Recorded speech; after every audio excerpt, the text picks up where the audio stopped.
Hello and welcome to this video on how to run reports in CMS.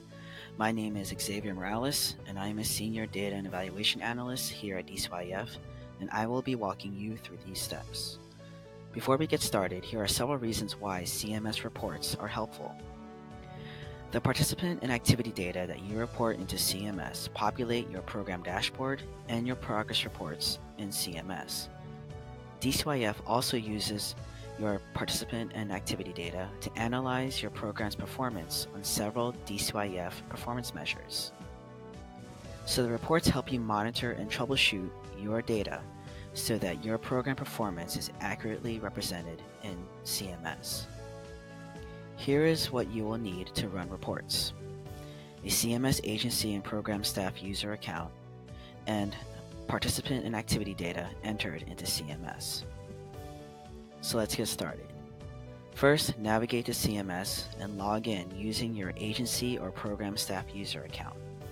The address is www.contracts.dcyf.org.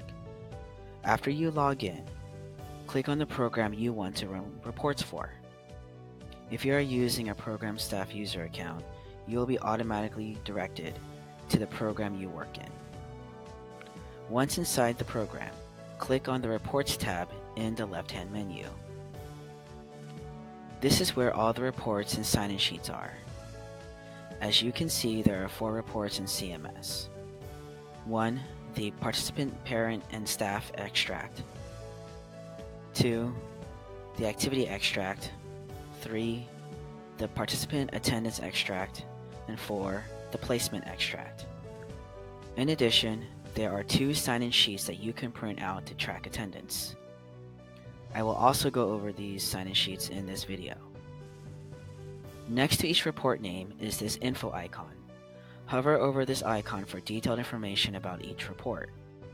Note that the reports are produced in Excel format, while the sign-in sheets are produced in PDF format. The first report I will run is the Participant, Parent, and Staff Extract. This report contains the full registration record for persons currently registered to or whose registration is in progress at the agency. Fields for this report include all fields included on person records. To run this report, simply click on the name. This will take you to the Generate Report page. Next, select the report parameters. So select the person type you would like the report to focus on, and the registration type. I'm going to run this for youth with complete and incomplete registrations. When you are finished selecting your report parameters, click Generate. So as you can see, CMS has generated this Excel spreadsheet with a warning message. Click Yes to open the report. This is the report. In the upper left-hand corner, we have the name of the report, the date and time the report was created, and the agency name. Below is the report itself. Here, every row represents a different youth participant.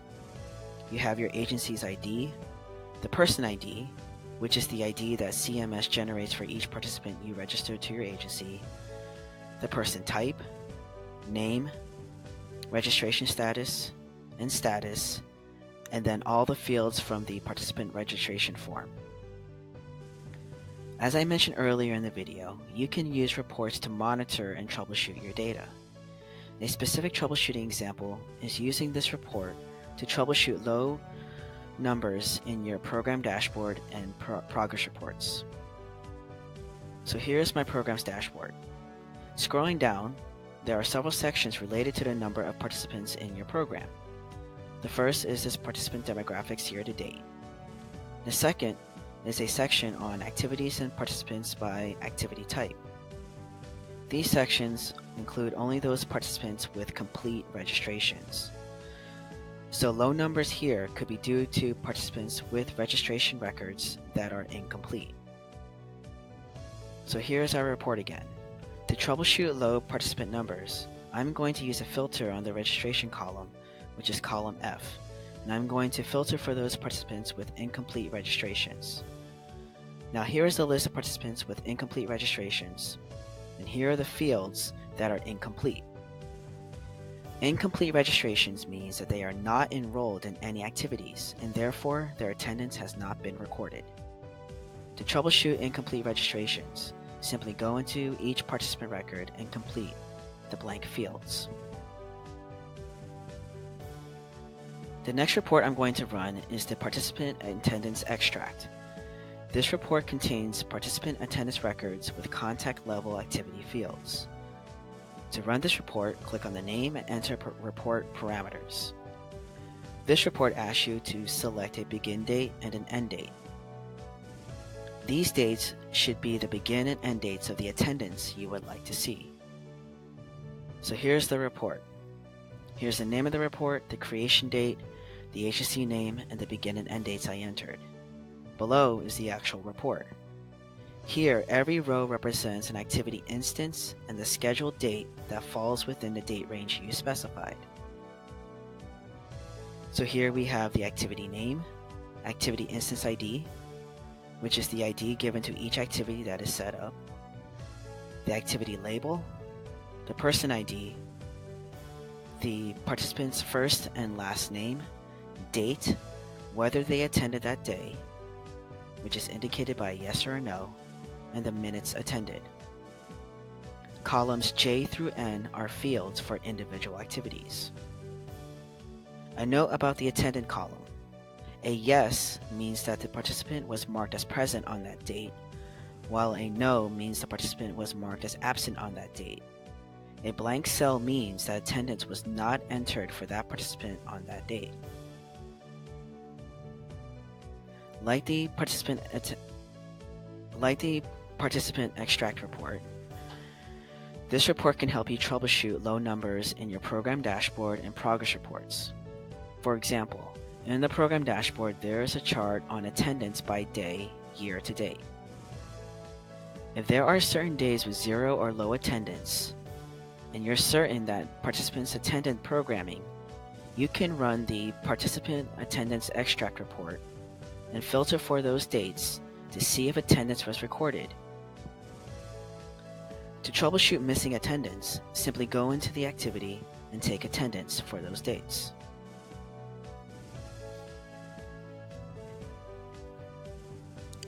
The next report I'm going to run is the placement extract.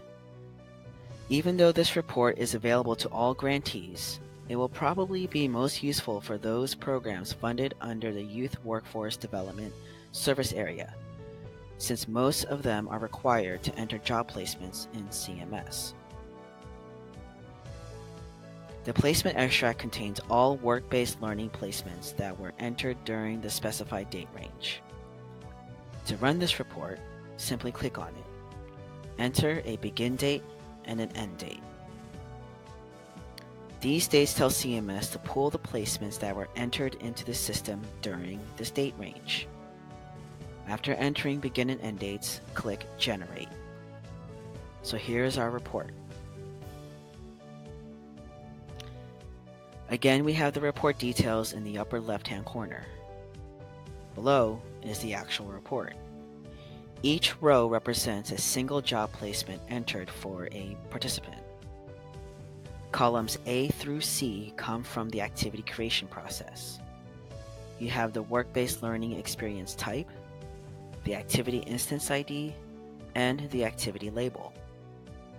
Columns D through Q contain information about the participant, their start date, and additional information that was entered about the placement. Like the first two reports, this report can help you troubleshoot low numbers on job placements in the program dashboard and the progress reports. You can use this report to see how many participants have job placements entered into CMS.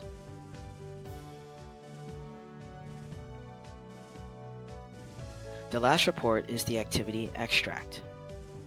This report contains data entered during the activity setup process. To run this report, click on the name and select Report Parameters. I will go ahead and run this report for all three activity types. Click Generate. Here is the report, with the report details in the upper left-hand corner. Below is the actual report. Each row represents an activity instance. Columns A through I come from your work plan, so you have the contract ID, the agency name, the program name, fiscal year, work plan ID, activity type, activity name, activity category, and the activity description. Columns J through W come from the activity setup process. There's information on the activity label, service sites, schedule information, and if applicable, lead staff.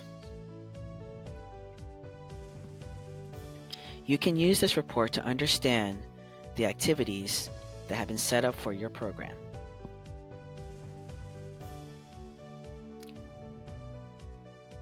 So that's it. We are finished running all the reports. Please note that we will soon release a feature that will allow you to run reports for all programs at your agency, making it easier for you to see and troubleshoot your data at an agency level.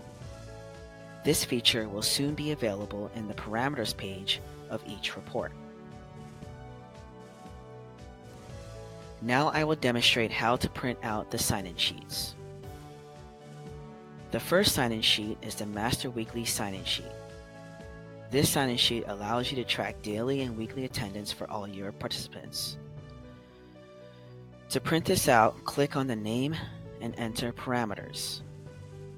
The begin and end dates you enter are the dates that will appear on the sign-in sheet. Notice that you have the option of adding in blank lines for non-enrolled students. When you are finished entering parameters, click Generate. Here is the sign-in sheet. To download and print, simply click on the Download button or the Print button. These buttons may be in different places depending on the web browser you're using. But on Chrome, they are located here at the top. Here we see that each row contains a different participant name, and each column represents a date. These participant names come from your activities enrollment rosters. Notice that there are different sign-in sheets for each week you specified in the parameters. And that's how you print out the Master Weekly Sign-in Sheet. Sometimes you may want to attract attendance for specific activities. To do this, you can print out the weekly sign-in sheet by activity. To print this out, simply click on the name and enter begin and end dates. Like the master sign-in sheet, these dates will appear on the sign-in sheet. Click Generate. As you can see, CMS has generated a sign-in sheet for every group activity that your program has created for the week specified in the parameters. Note that CMS does not generate sign-in sheets for individual activities, events, or job placements. To download or print, simply click on the Download or Print button. So that's it. Those are all the reports and sign-in sheets in the Reports tab. Make sure to review the handout on how to run reports and DCYF performance measures. These handouts can be found in the Resources tab in CMS under Training Materials. For any additional questions you may have, please contact the Data and Evaluation team at DCYF at cmssupport@dcyf.org or your DCYF program specialist. Thank you for watching and have a great day.